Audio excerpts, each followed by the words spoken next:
Carley, how are you? Hey. Great to see you again, as usual. Good to see you too. So, I want to chat about several things, and of course, anything that you want to chat about that we don't bring up, feel free to bring up. I think, you know, the average person who's familiar with Gracie Jiu Jitsu, Brazilian Jiu Jitsu, has different ideas about like who's the founder of Brazilian Jiu Jitsu, who's the founder of Gracie Jiu Jitsu. Even if there's a difference, we can talk about that. How those names came to be. How did Gracie Jiu Jitsu come from Brazil to the United States? Who came to teach it? When did it come? Things like that. Now, we're going to go back a little bit to your childhood later, but there was a certain point in your childhood where there was a very pivotal event when you were about 15 or 16. You can, or you can give the exact details. And that event, number one, was ultimately probably one of the things that led you to come to the US. And number two, that event has been chronicled or talked about in books by one of your sisters and in interviews. And there's a lot of misinformation about that event. But of course, you were there, so you actually know physically what happened, what was the cause of it, what was the fallout from it, etc., etc., etc. So I think we should start with that.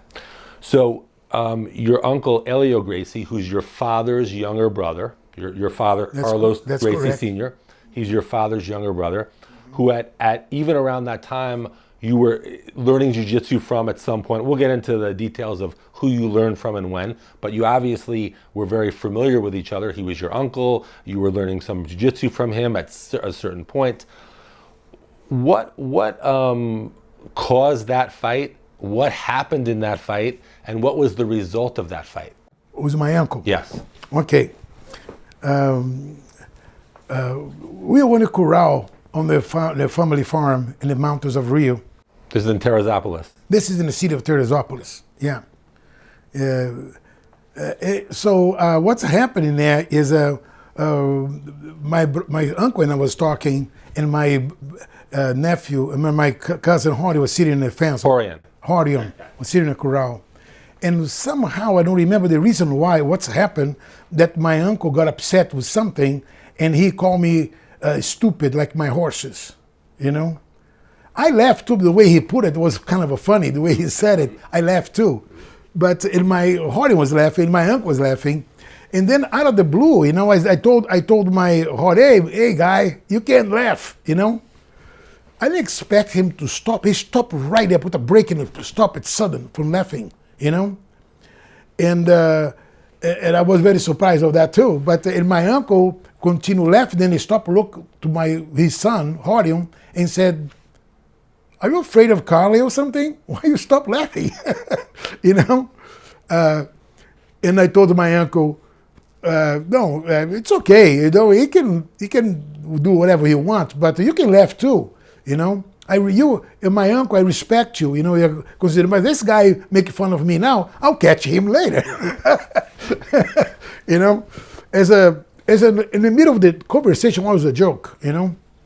And then my uncle started to take his shirt off, come towards me, and said, just consider I'm your uncle, accept that. Just consider I'm not your uncle. He says, forget that I'm your uncle right now. Forget, yeah, right. Forget I'm my uncle right now. He started taking his shirt off, you know. And you're how old right now? I was 17 years old, 17. And then at sudden, when this happened, I heard the voice of my stepmother on the porch of the house yelling at me to get out of there. You know, my uncle is a hot temper, you know, and she said, get out of there, you know, run, don't react, you know. You know, and I look at her, you know, and said, you have to tell him, he's the one that reacted, I'm not reacting, you know. Why I was telling her that, he was close enough at that time and throw a punch, a very serious punch against my head, okay? And I barely escaped of that punch, scrape against my head. And I said, if that punch you catch me, you knock me out, you know, because of the speed and the strength of the punch, you know. So after that, I clinched with him, take him down, you know, and started the fight, you know. I wasn't standing up on his guard, you know. And then the fight was going on, and my stepmother was yelling to everybody, "Come on!" We're yelling, "So help!" That's your father's third wife. Yes. Yeah. My stepmother. Right. So then the gardener came in, grabbed me, and the horse keeper guy came and grabbed me too, but before that, Horton had jumped out of the fence and tried to kick my face. Was any of his brothers there too, or just him? Just Horton was there. Okay. And then the first come to the scene, actually, put this in the proper order, my brother Hossein comes in, and Hossein hold Horton against the fence and said, "Not two against one," And while this was happening, my stepmother still yelling, calling people to come to separate the fight, And then, like I said, the gardener hold me. Then the horse keeper hold me too. And then I couldn't fight anymore. Right. And my uncle, knowing I couldn't fight anymore, I was held, and started to try to punch my face, And then I told them, you have to hold him too, that's all the while. Yeah. And then the horse keeper just dive in the top of him, to hold him down, So at this point, Hossein is holding Horion. Right. And the workers are holding you guys apart. Right. And your stepmother is still yelling for help or... Right, yeah. By that time, she stopped yelling, and then my uncle stand up, and he was some cuts in his bone, his face was purple, some punches, and then he said, "You're going to kill the horses," He's going to shoot the horses. He's going to shoot the horses. Then I told him, "Listen, the horse has nothing to do with this, Why are you going to kill the horses, And then he went to the bedroom. The house was a big house. He's in the backyard. And then he went all the way to his bedroom, And while he went to the bedroom, said he was going to get a gun to shoot the horses. My stepmother said, "Run, take the horse, take the horse open and run in the streets, Why are they going to get the gun, So I was going, insecure what they're going to do. And then my uncle's came with the gun pointed. "Get out of my way, I'm going to kill the horses, So before I run with the horse out in the street, I remember something that I learned from him, okay? That story I'm telling you was published on a Japanese magazine, okay? Even though I asked them not to publish, they published anyway. So what's happened was, on the gun, have a needle on the end of the pipe, a needle, to focus the direction of the bullets, okay? And I told him something I learned from him, okay? Take the needle out of the end of the pipe, because when you get here, to make sure that gun is going to scratch your ass. I'm going to get the gun stick in his ass. Right. So, and then my mother yelling, I start to run, and he just comes with the gun anyway, and then I took the horse out in the street, okay? So then it was the end of this tension in there, okay? So that night you went home to your house. You slept at your house. I was already in the house. I was already in the land of the house. This is my father's home.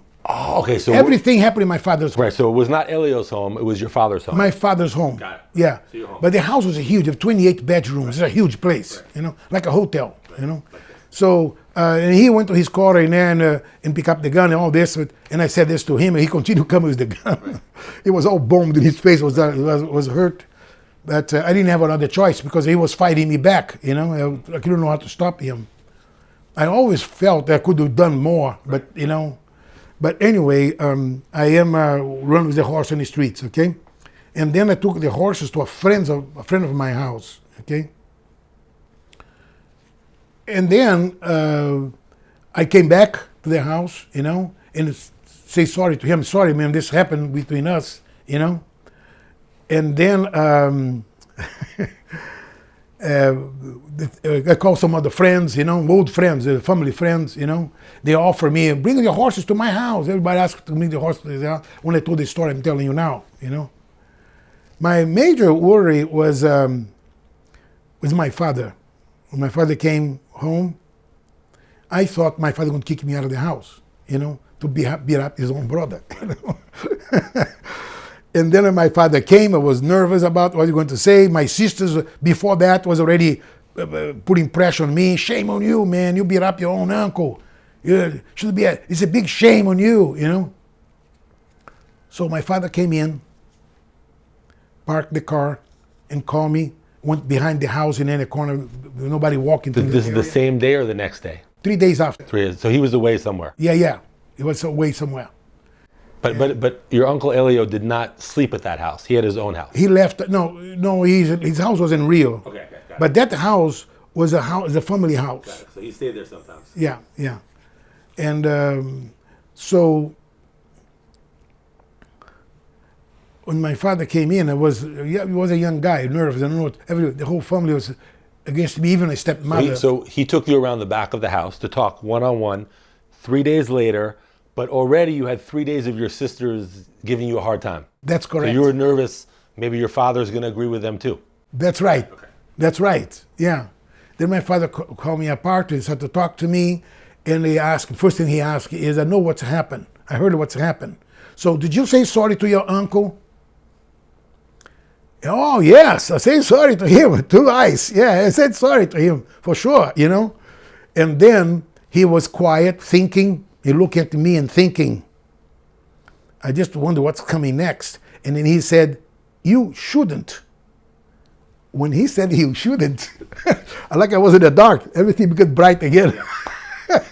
So he basically said, did you apologize to your uncle? You said yes. He said, you didn't have to. You shouldn't have. Right. And he shouldn't have to.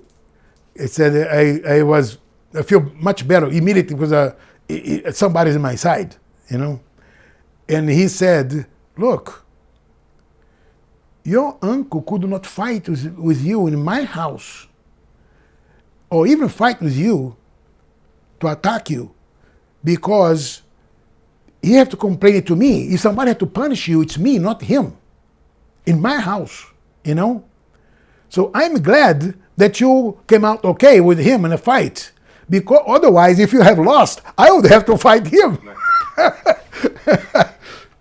My father said that. Right. So at that point, so now it's 3 days later after that fight. Your uncle's probably healing a little bit. Yeah.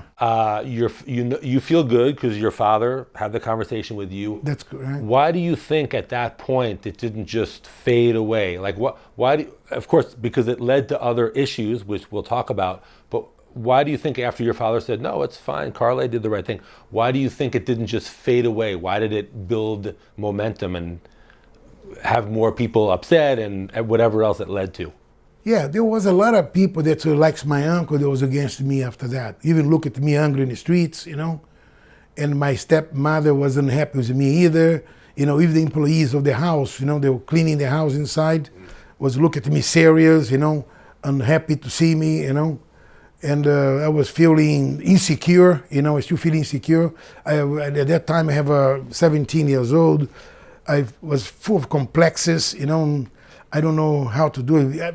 To me, it was a very hard time. Did you go back to your father 2 weeks later and say, hey, Dad, I know you said it's okay, but no one else thinks it's okay? Or you didn't bring it back up to him? No, I did not bring it up this to him because he was always very busy. We have a guy with 21 children, right. It's so busy, I barely could get his attention, Sometimes to talk to my father, I have to drive from Teresópolis, the city where we were, to Rio, on the same car with him just to talk to him. When I get in Rio, I take the bus back. The only chance I have to talk to my father, most is just inside of the car. How about Carlson? Carlson was in Rio. Oh, okay. So he didn't really know. No. At that time, not too many people. Most of the family live in Rio. I live in Teresópolis at that time because I have horses in there. I would have to come back to Rio and back and forth. And my father was retired, so he was there for the retirement. I was there because of the horses. And then we practice jiu-jitsu, he showed me techniques, and we have time to talk. Okay. Once in a while I was there in the stable, he whistled and called me very loud, come here, let's him to talk to you about. And then he wants to talk to me about the book of the Dale Carnegie book, how to influence people and make friends, right. And also the other one I mentioned, there was a Norman Vincent Peale. Yeah. Is a tremendous style of psychology. Yeah. My father was highly fond of those people. Yeah. Question. Even before the incident with your uncle, you were competing in tournaments, doing very well, etc. Right. your uncle who was upset by what happened, Right. then, if I'm correct me if I'm wrong, started specially training people, whether it was your own cousins or just students in the academy, specifically to beat you. That's right. Either in the academy or a Right. tournament. You want to talk about this that? happened not just many times. This happened over 20 times. People walk into my academy. I was teaching Copacabana Beach in Rio, downtown. You share that with Hollish or Carlson?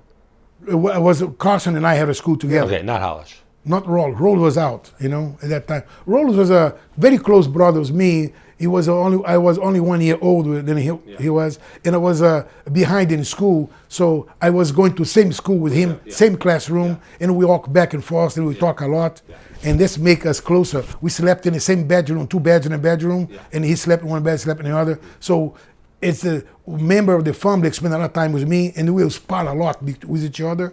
We tell the news about each other, about the development of jiu-jitsu, and we practice very tough. 20 minutes when we practice without stopping, and then we rest a little bit, another 20 minutes.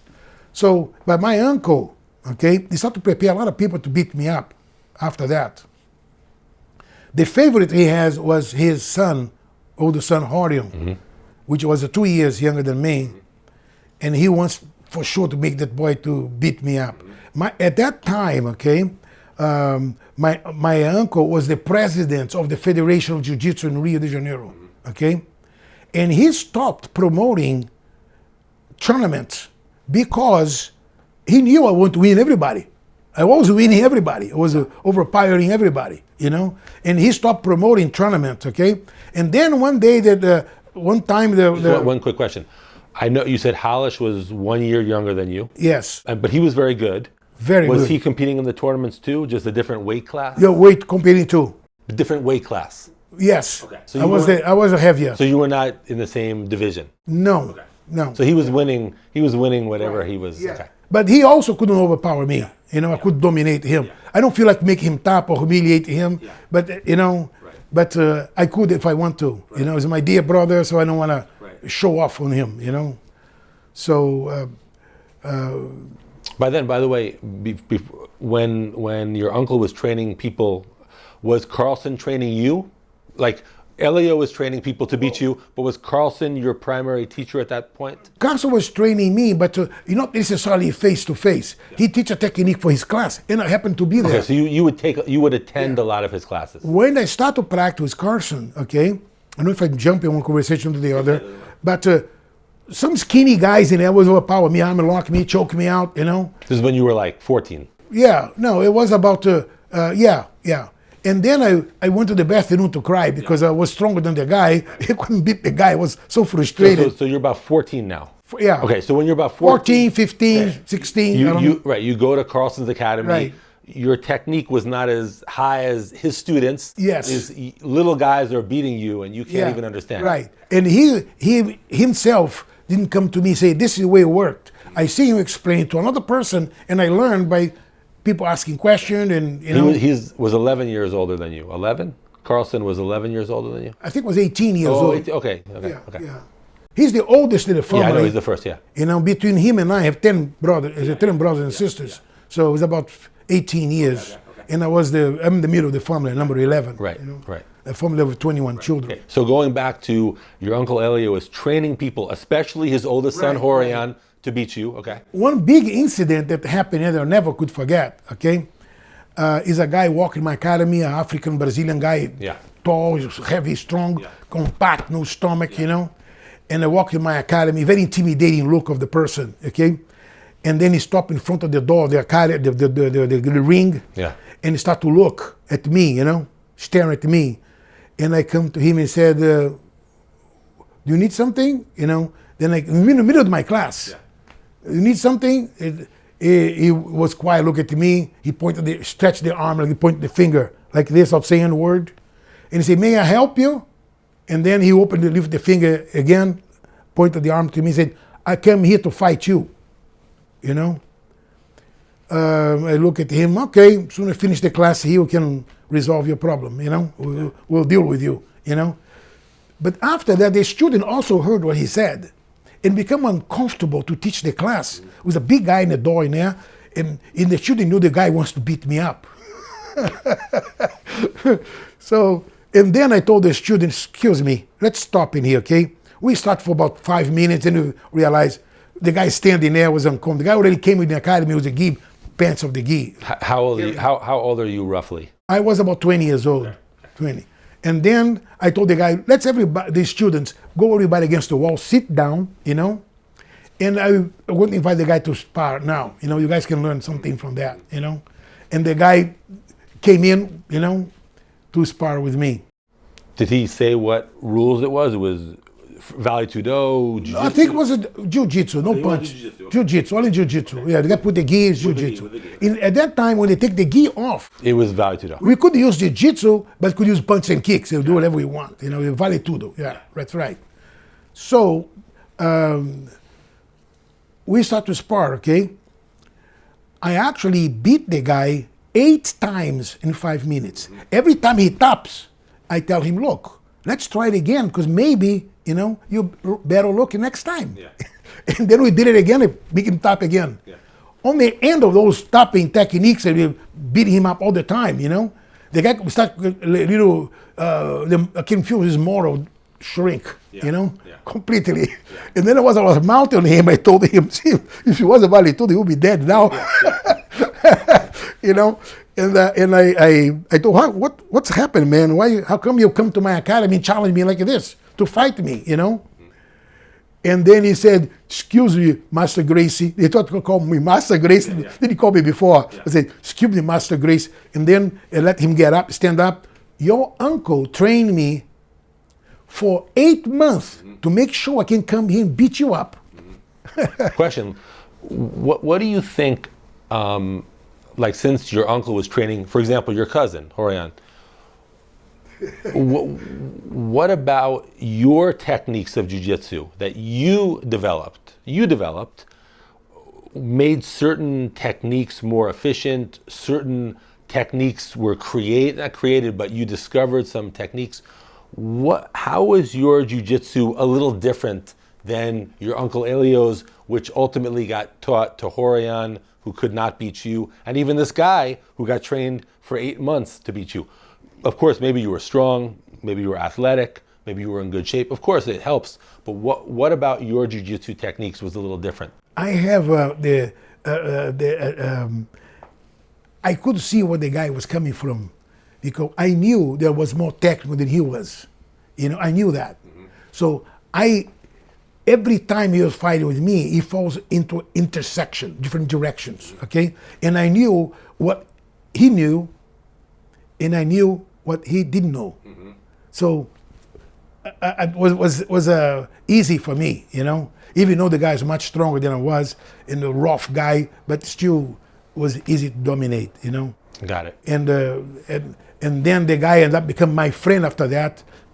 He started to participate, become my student, become to my academy, and he started to stay in my academy with me and Carson. When his name was Vander. He may be still alive. Okay. When the tournaments were kind of put on hold by your uncle, when your uncle stopped the tournaments because he didn't want you to keep beating everyone, was there just... He told me about that. If I put the tournament, you're going to become a star, and I don't want that. So when he stopped having the tournament, I was telling a few minutes before, they went to election, vote, people vote, and Hobson became a candidate. My brother Hobson was a candidate, and Hobson ridiculed my uncle, saying that this guy is a president of the federation. Promote tournament. He's not doing nothing. We have to bring jiu-jitsu alive. I want to be the president, and they vote Hobson to be the president, and they remove my uncle from being president. And he is president to this day? Until today is the same. They continue being a president. Got it. My brother. That's the father of Renzo. Yes, yeah. From 20 years old till 22, when you were 20 till 22, you have that incident in the academy. When you're 20, your uncle stops putting on tournaments because he knows you're going to beat everyone. He's training people to beat you. He's training your cousin. And then you left Brazil when you were about 22, am I correct? You left Brazil when you were 22? 21. 21, okay, good. So you're in this situation from 20 that year, from 20 to 21. Of course, you're training, you're teaching at your academy, but you're dealing with all this like bad energy around you. Your uncle is not putting on tournaments. He's training people to beat you. People are still upset with you for whatever. So how did it actually come to a head when you were 21, where you actually left the country? What are the incidents that led up to you thinking, I'm leaving here? I was already in a situation of being hostile in there, you know. I don't know how this ended up, because the people started to criticize me in many different directions, you know. It's I was feeling uptight. There was a pressure and I was training the American Marines also. I'm just curious one thing, before you go on. Who were your allies in the family? Who were the people? I mean, Carlson, your father. Yes. Rolls. Okay. And Hailson, your brother. How about Hazen? Hazen was, I'm not sure. So you had a small group who were comfortable. Yeah, right. Okay. Yeah. Yeah. Imagine me as a younger guy, go to a family birthday party. You know, I walk into the birthday party. Everybody talk, everybody happy. When I get in, everybody start to talk. Mm-hmm. It becomes silence. Like a wolf come into this is what I felt. Like a wolf going to a room. Was only a lot of sheep. Hobson, was he okay with you or no? No, Hobson was neutral. Neutral, okay. No, it wasn't in favor or not in favor. I don't know. I think it was in favor. But all of Helio's sons obviously were. I never did ask anyone, were you in favor or not in favor? But you could feel. I can feel it, the sympathy or feeling sorry for me or something. Like Helson, right. You could feel they were. Right. Okay. Around that time, I was teaching my academy with Carson, like going back a little bit, and two American Marines walked into the door. I was just happy to change ring from one ring to the other. Carson wasn't present that day and was teaching both rings at the same time. And the secretary was talking to the guy, and one of them have a eye very swollen from a punch he received, a kick in the face, and the other was just following with him. And then I came to talk to the guy. What's happened? And he said he went to a Taekwondo school, and the Korean guy in charge in there. In Rio, punched him, you know. And then he went to the consulate. He came to learn Taekwondo, but he got beat up in there. The instructor didn't like him. So he went back to the consulate in Rio. And the lady said, he talked to them, look what's happened to me. I'm trying to learn martial art here in Rio. Look what's happened to me. A lady, the secretary on the consulate, told him, look, if you want to learn martial art here in Brazil, you should look for the Gracie family. They're the best in martial art here, you know. That's what brought them to come to my academy, And then become my student. I tried to train them. Those two become good, then, and the rest of there was 9 American Marines in charge of the consulate. He started to come to learn my academy too, everybody. Eventually you fix a ring and with the help of the consulate. Then I went to teach over there. Teach them over there, only the Marines, you know. And what led you from teaching the Marines to thinking it's time to leave? Yeah, let me explain that. The Marines, the American Marines during the Vietnam War, what was going on, leave Vietnam, they have a time to stay in Vietnam. Eventually they leave and replaced by others. When they replaced the Marines from Vietnam, the Marines couldn't come straight to America. It's the law they created in there. They couldn't come straight to America. I don't know if the guy will be a nut or what. They have to choose a country. They can't choose a country to go. You know, Okinawa in Japan, you know, Bahamas, wherever you want to go, At least for 6 months to a year. The ones that choose to go to Rio become my students. And that time in Rio, finished too. And had to go back to the base in the Marine base in Quantico, Virginia. So over there, they start to practice jiu-jitsu with the guys in there. And the superiors over there, notice that everybody that's coming from Rio beats everybody, toils everybody in jiu-jitsu. Right. Choke and arm lock everybody, you know, very easily beat everybody. It's like a person that knows jiu-jitsu right now, you know, you're going to practice someone that don't know nothing jiu-jitsu. You know, at that time, it was very well known, only jiu-jitsu can beat jiu-jitsu, you know? So, and then I started to receive contacts from the base to come to America. And the Marine said, you should go. You should go to America. What you know here, we don't have it now, you know? You should come to America, you know? And I said, okay, well, let's see it, you know?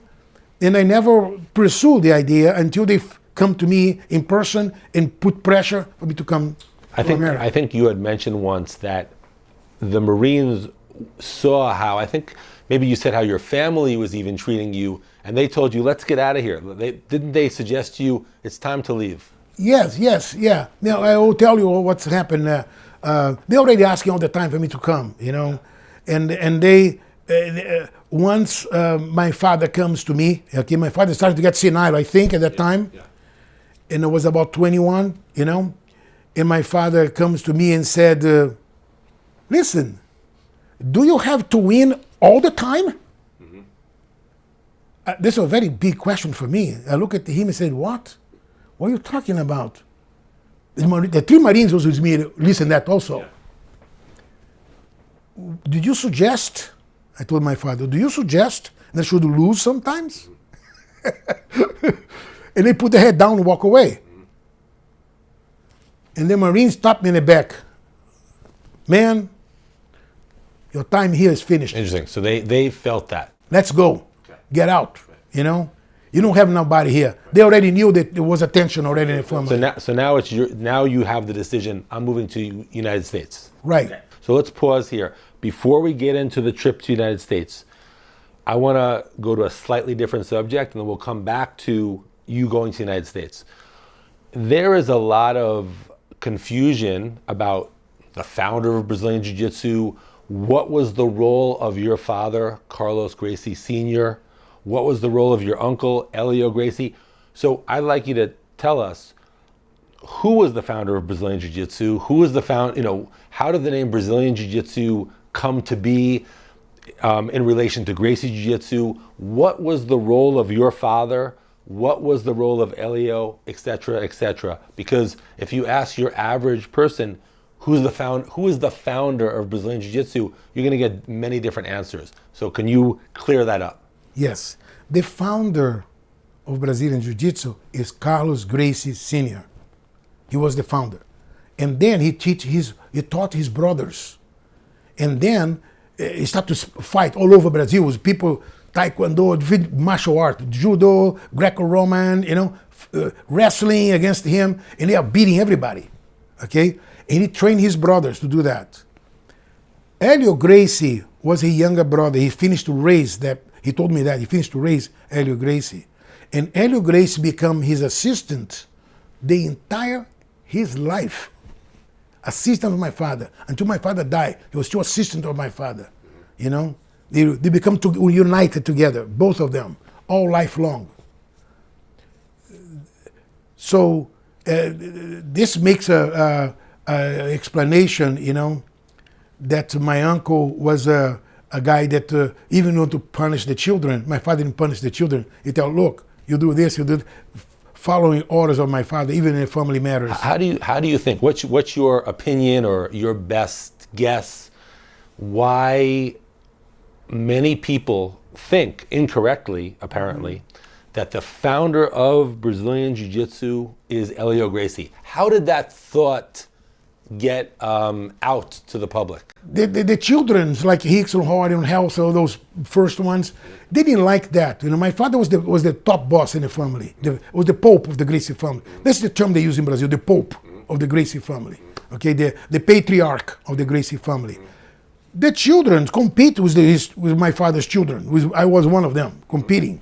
Okay, they never was successful, you know, and they probably have something feeling of that. They keep saying that his father was the founder, but wasn't. You know, he was the assistant on the academy of my father all his life long. You know, I never realized that everything he done was ordered by my father. Right. You know, when your father was teaching jiu-jitsu in Brazil, and when you were teaching jiu-jitsu in Brazil, did you call it Gracie Jiu-Jitsu, or you just call it jiu-jitsu? No, jiu-jitsu. Jiu-jitsu. This You is practice jiu-jitsu. jiu-jitsu. There's no such a thing as a Gracie Jiu-Jitsu or any kind of a jiu-jitsu. Right. So the sign on your academy, jiu-jitsu. Right.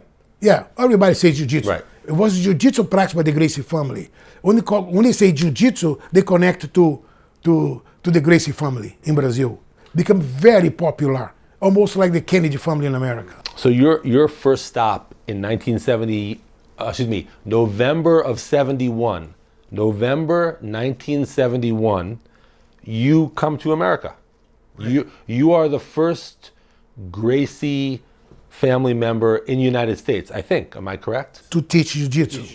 Right, that's right. That's correct. Okay. Yeah. Okay. So I came here and started to work in here, make money in jiu-jitsu here. It was the help of the Marine Corps, And when I went back to Brazil, 10 years later, okay, when I left, the family was in trouble financially. Everybody was in trouble. In 1971. Yeah.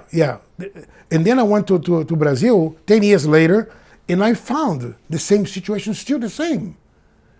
And then they see me, very well, like I was the richest guy of the Gracie family at that point, the only one that had the money.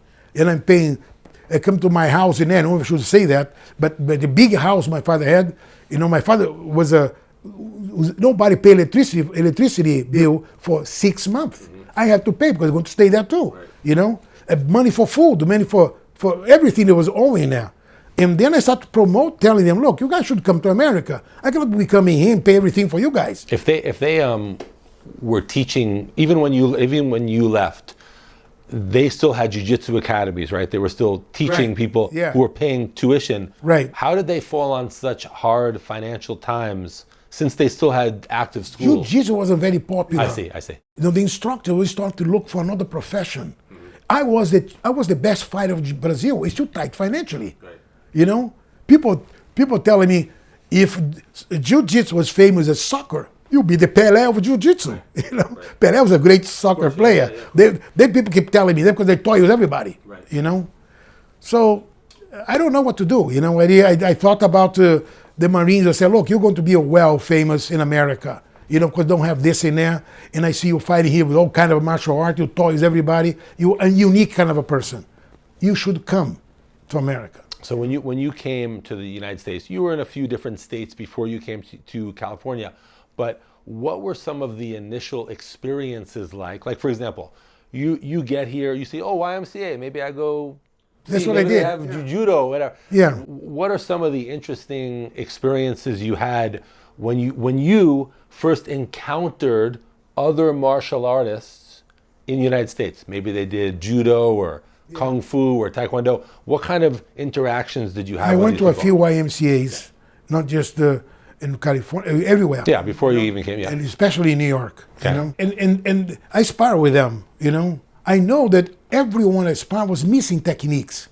How did they spar? Like punching, kicking, no, or they wrestling?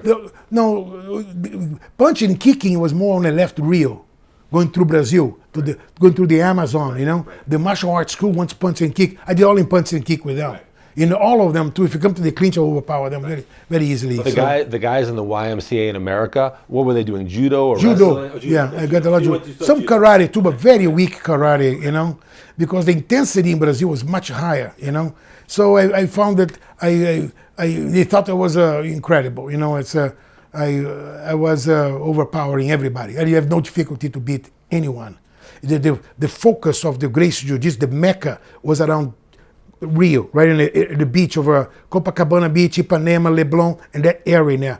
Grace competing against Graces over there, and training people to beat a Grace prepared student to beat the student of the other Gracie. A tremendous tension in there, and that's where I came out. I came out as feeling myself superior than anybody. It's a long story, okay? Because they in Brazil, I don't know how to explain this to you, but in Brazil, the top guy control everything. Right. The leader become a leader in there, especially the best. This is the best fighter here. Everybody respect. There was cases in there, for example, I don't know if I should talk about this with you, but ladies in the beach, was being abused by some guys, some thug guys of jiu-jitsu, okay? Oh, jiu-jitsu guys. Jiu-jitsu guys, yeah, the gang of jiu-jitsu, all gangs, okay? And then they approached me and said that they put pressure on her, she couldn't get away from them, and I tell her they'll help her, and I told the guys in the beach, look, so it's don't want nobody to mess with her anymore, okay? And then they start to leave her alone, okay?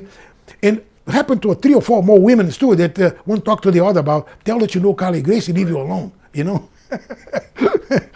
They stop bothering you. And then I never forgot this particular one that was walking the Copacabana Avenue.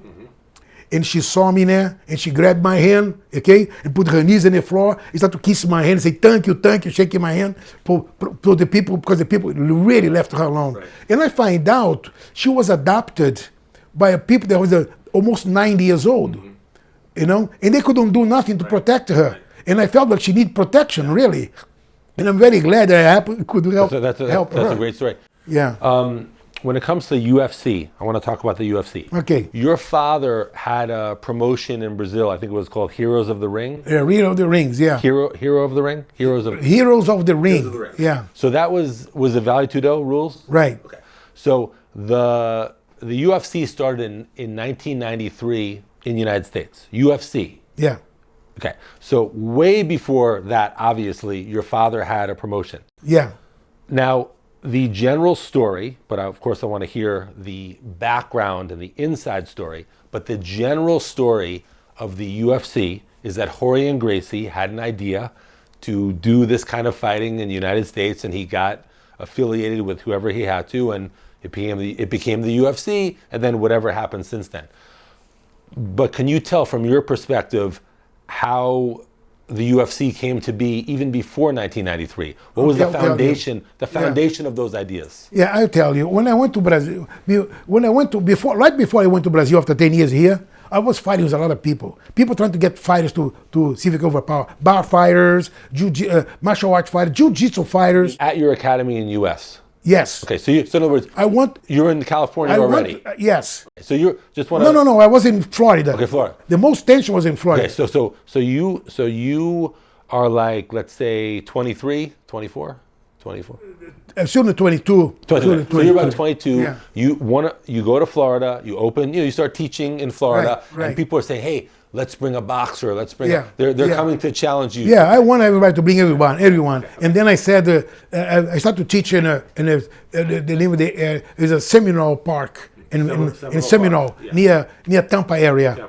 Okay, St. Petersburg, Clearwater, in that area now. Okay, and the people started coming in line to spar with me. I was talking with everybody, and that's where they just started to get very famous in there. Okay, bar fighters came too. Actually, they talk in the bar about like 1974. Yeah. Around there, okay. Yeah, 73, 74. Okay. Majorly between 73, 74. Okay, it's interesting. Just if you pause the story right now, it's interesting because when the history, the so-called history of the Gracie family coming to teach jiu-jitsu in America supposedly started, I think, when Horian came to California in 1979.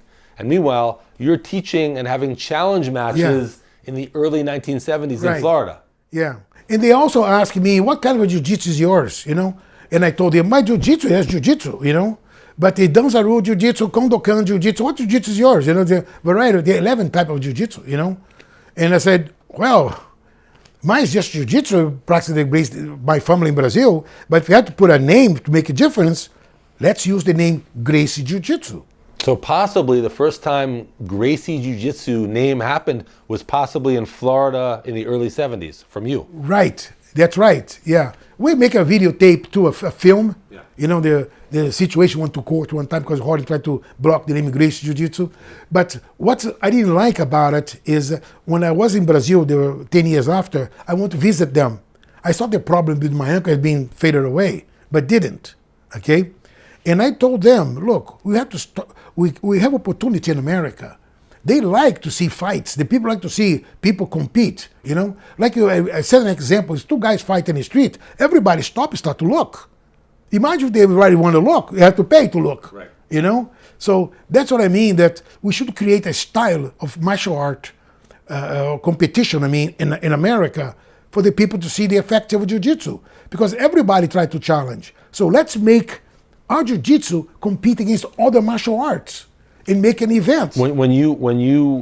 Basically, you're giving the idea for the UFC. Who was there? Was your father, Helio, Horian? Who was there? Oh, well, in this meeting was in the dining room time. Okay. The dining time. Right. I was there, and everybody sitting at the table. My father wasn't in there. Okay. Only my uncle and his family was there. His children. Right. So it was Helio, Horian, Hickson, maybe. Hickson too. Yeah, everybody. So you're giving the idea essentially for the UFC. Right. Yeah. Right. Yeah. Give the idea to start the UFC in America. Okay. Eventually, they was trying to do it. Okay. I gave them connection for my Horian in Los Angeles. Some connection, name of people he could contact in Los Angeles if you go to Los Angeles. You know. So I was in Florida at that time. So and then I find out that they tried to avoid me to participate on that because of the fight against my uncle. I don't know if my uncle told him, look, take Carley out of this deal, you know. And the guy came to America and registered. I told them, in America, we have to use the name Gracie Jiu Jitsu. Not Jiu Jitsu, important. He came here, registered the name, and stopped everybody for the Gracie family from using the name Gracie Jiu Jitsu. So I told him, look, if you don't let the family do it, we have to go to court on this. And Horian said, listen, this is not for stopping you. You can do whatever you want, you know. But I don't want those guys going to dilute the art, you know, of jiu-jitsu here in America that we are teaching, you know. And but it couldn't dilute from the Gracies. The Gracies know as much as he does, right. You know. And he won't make a monopoly of that.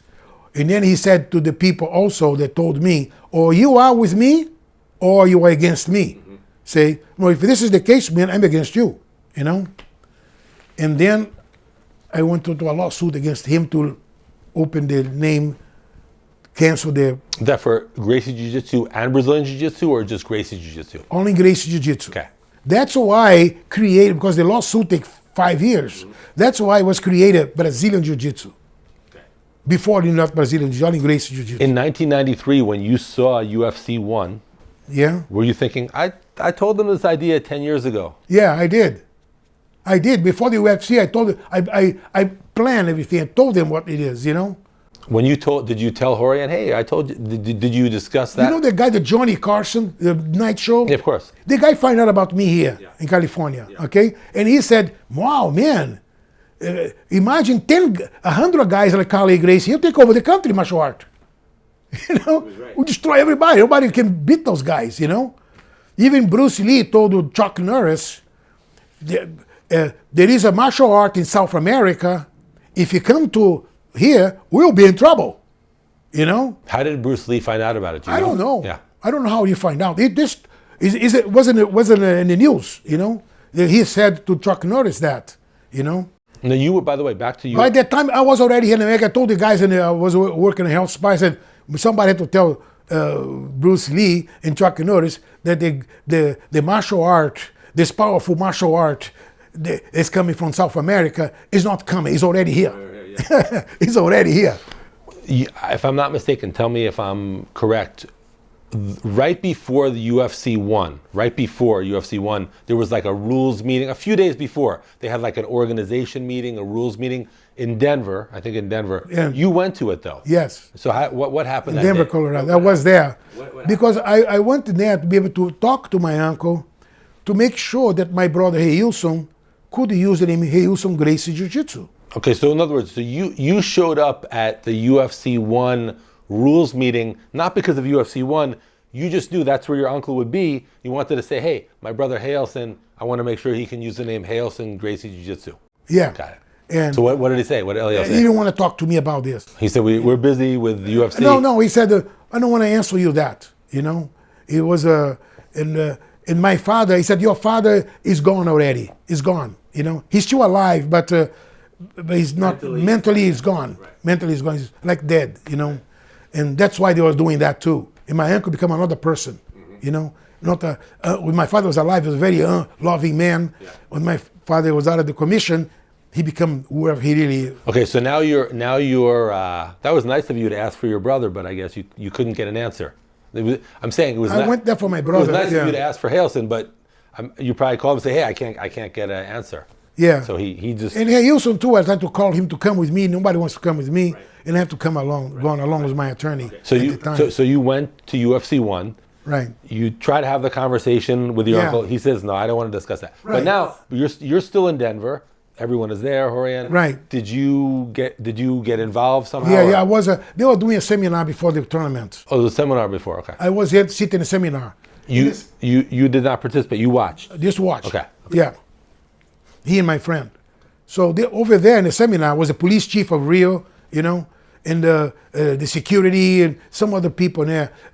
Old student of my father was there present, which they both become the referee in the first UFC.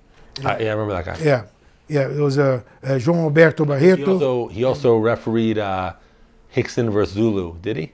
Yeah, right. Yes, that's right. Yeah. So, and then during the seminar in there, one of the sons of my uncle, Hoyler, comes to me and said, listen, man, nobody wants you here, First, the secretary comes to me and said, I have received orders for you to get out. Horian gave me orders for you to get out of this room, And then I stay there. Horian come, he'll talk to him. He didn't come. And then Hoyler find out something in there. Hoyler come to me and said, listen, man, nobody wants you here, Get out. The nurse started to push me out. Grab your arm. Yeah. We went to the lobby of the hotel, the lobby. And then the guys that were sitting with me in there from Rio, the old guys, get knows me since I was a little kid, said, if Carley cannot stay here, we're not going to stay here either. Everybody get up and left. There was a watching left with me. So, and Hoyler was pushing me away, and I remember, if I can remember exactly, it was a double doors in there. He left, and then he mentioned something about fight, Okay, if you want to fight, don't just come to this side of the door. Don't go back. Close the door. We'll resolve this right here. You said that to him. I said that. Yeah. We'll resolve this right here, I was frustrated already by that time, because he tried to hold my arm. He said, get out, And then I said, take your hand, man. Wait for me, Then I told him, when I get beat up, stay in this side of the door. Yeah, that side you won't get beat up. This side you want to get beat up. The side where you want to stand. Yeah. I get nervous. We were frustrated, and told him that. They'll close those doors, but don't stay in that side. Go in that side. I'll take care of you here, And he said, I'm going to get you in Brazil. When you go to Brazil, I'll look for you to fight you there. When you get there, we're going to fight you over there, And then we left, And then when I was in Brazil, I told him, tell him that I'm here, Yeah. He was very happy, teaching a class.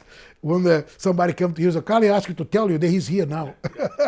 And he stopped laughing, very worried. So did you watch the first UFC? Did you stay and watch that weekend? Did you have a ticket to watch? Yeah. I somehow they gave me a ticket. So you were inside. You watched the first UFC. Yeah. Okay. Yeah. But I feel the whole contaminate me against everybody, And even called the police on me. Said, Carley's creating problem here. I want to arrest him, take him out of here, What I did is try to talk to my uncle about talking to Horian. I'm there, not necessarily for the fight, but the opportunity to talk to my uncle about let the Gracie name be used by the Gracie name, Gracie family. Right. They need to use the Gracie name, So that weekend, nothing else happened, right? So after that, after that, in the end, my uncle got very angry there, okay? And I told the police chief, will be a problem here, okay?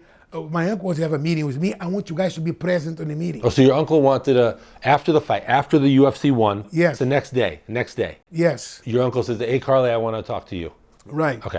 Okay, if you want to know about this particular incident, okay, it's very interesting because a lot of people that know the family was with me, Yeah. The neutral people took my side, okay?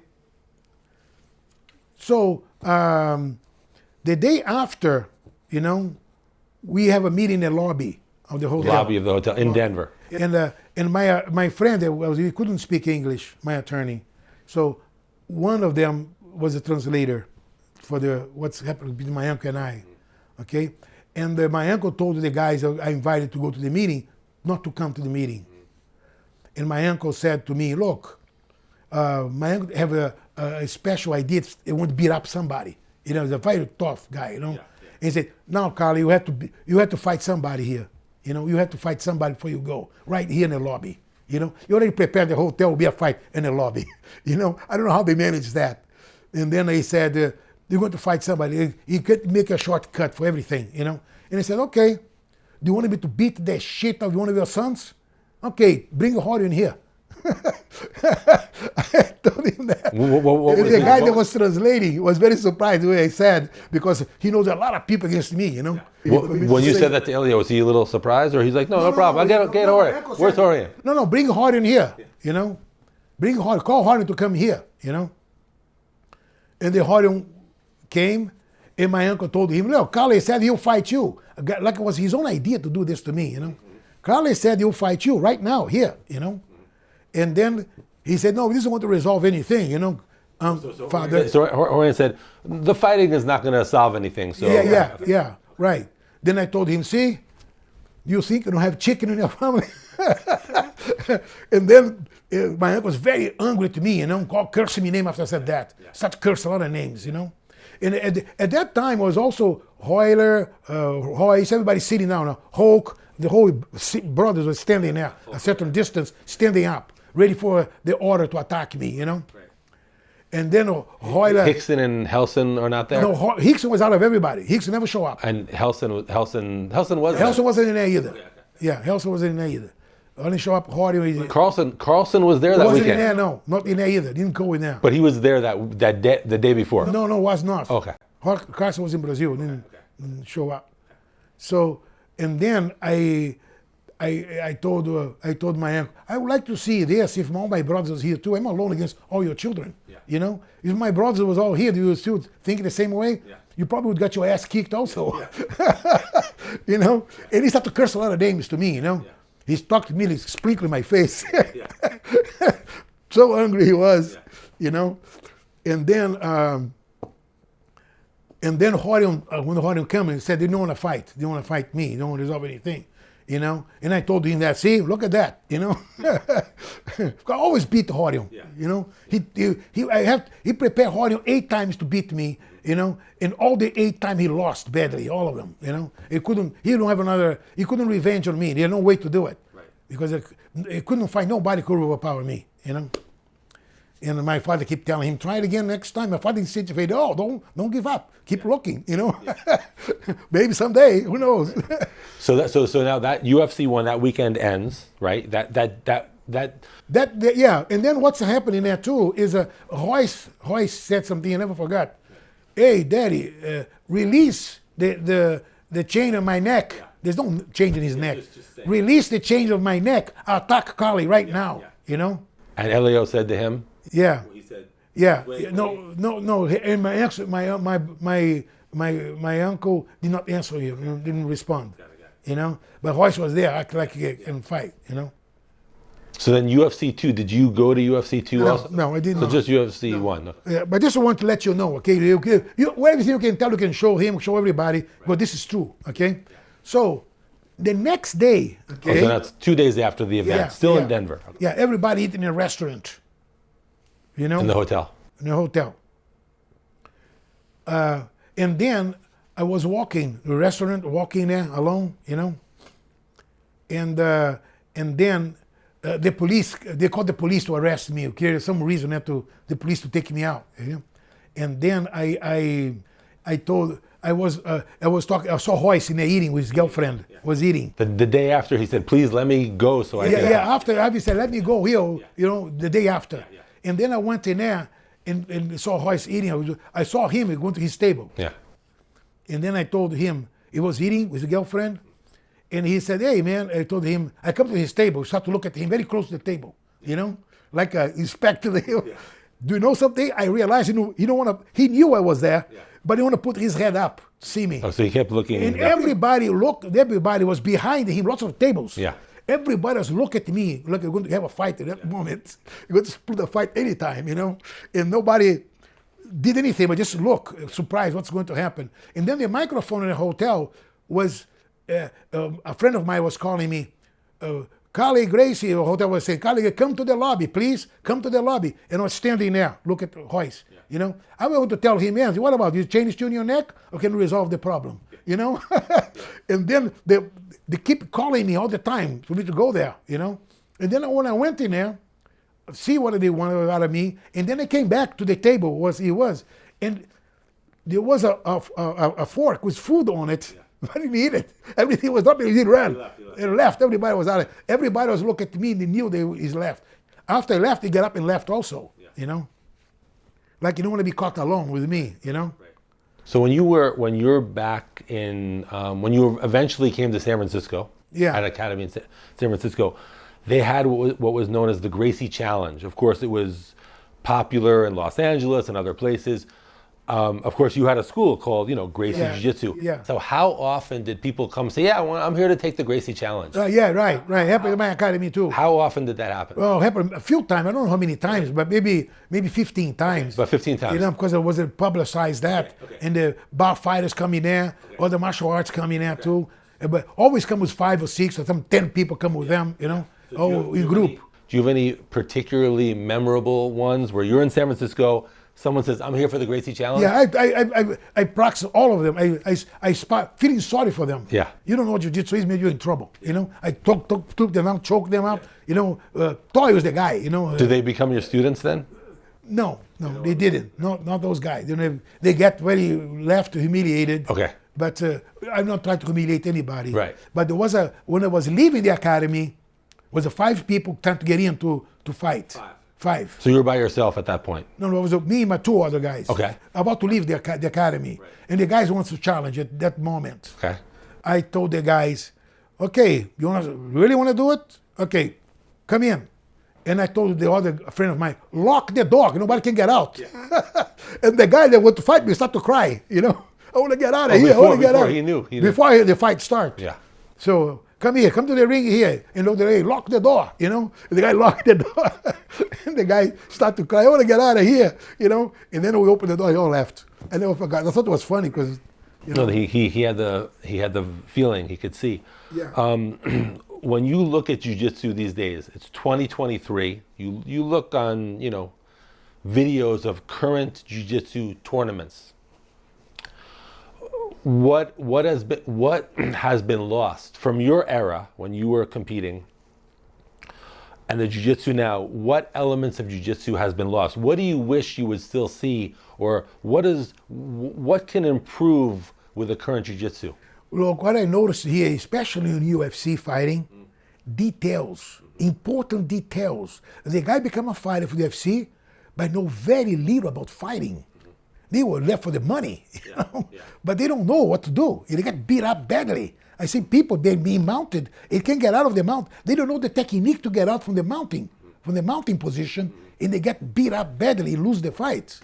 You know, usually they turn around, and get choked. Do you think that in their academies, the professional fighter who's fighting in the UFC, he's coming from somewhere. He has some academy teaching him something. Right. Do you think when they practice the mount escape, they just practice it wrong, or you think they just don't even practice it? They try to do it, okay, but missing techniques to make effective. I noticed that. Even the seminars when I did a seminar and teaching only what the people already know. But they already know wrong. Yeah. And then they have to correct everything. They say, now I know what's going on. Like the Americana, for example, it become very famous in this case, because everybody do Americana army lock wrong. Yeah. And they try, if they're very strong, they can perform against a weak person. But very seldom worked for them. And they gave up. If they do it correct, they would win. You see a lot of people in the UFC when someone has the back. Of course, it's a bad position. Of course, you can get finished, but it seems like many have no idea how to escape when someone has their back. Of course, if someone has the back, it's a dangerous position. Right. Of course, anyone can get finished. But still, it looks like they have very little idea of what to do. So you probably are watching that thinking, maybe if they could learn properly how to escape. In Jiu-Jitsu, you have a lot of techniques. They're stopping the guy from getting into the back. Lots of techniques. If they don't know, people are going to go to the back. Yeah. So even if you go to the back, you have to, somebody go to your back, you have to know how to get out of there. Right. Don't depend on one way, a variety of techniques to get out of there. If the guy is very strong, you use one technique. The guy is lighter, use another technique. You have a choice to decide which one you're going to use for a particular individual. Otherwise, everybody knows that if somebody gets in somebody's back, the guy in the front is coming to an end. He's going to finish. He's going to lose. Carley, we covered a lot of topics, and we covered a lot of important topics. Is there anything else that you wanted to talk about? Is there any other topics that you feel is important that you want to discuss? What I'm noticing here is that in the UFC fighters, okay, it's a lot of people fighting, getting beat up badly, and they barely know the defenses of I can't believe the guy become a professional fighter. And it's missing techniques that they get beat up. Don't know. Okay, well, look, how come this guy is going to fight UFC? You don't know the defense of this or don't know the defense of that. I'm amazed to see that. Yeah. This is one thing I impressed me the most. That how they can be a professional fighters without not enough experience in fighting. Well, this was a good part one. Yeah. Okay. Thank you. Great job. For the invitation.